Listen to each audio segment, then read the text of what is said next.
இந்தியர்கள் டயபெட்டிஸை எப்படி கட்டுப்படுத்தி பரிசுகளை வென்றார்கள் தெரியுமா? ஐக்கிய அரபு எமிரேட்ஸில் நடந்த ராக்கெட் டயபெட்டிஸ் சவாலில் இந்தியர்களே முதல் இடங்களை பிடித்தார்கள்.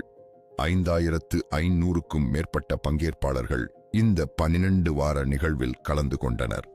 கார்த்திக் அன்பழகன் தனது சர்க்கரை அளவை 96 6 ஆக குறைத்து 5000 திர்ஹாம் பரிசு வென்றார்.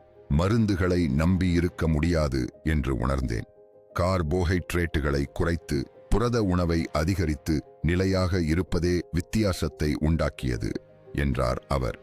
சியேதா ஹுமா பேகம், ஜவாத் ஹுசைன் உள்ளிட்ட பல இந்தியர்கள் தங்கள் சர்க்கரை அளவுகளை கணிசமாக குறைத்து பரிசுகளை வென்றனர். மொத்தமாக பங்கேற்பாளர்கள் சர்க்கரை அளவை 7.1 இலிருந்து 6 ஆக குறைத்தனர். இந்த வெற்றி கதைகள் உங்களுக்கு எப்படி பிடித்தன? மேலும் இதுபோன்ற உத்வேகமளிக்கும் கதைகளை பார்க்க dubai.tamil ஐ பின்தொடருங்கள்.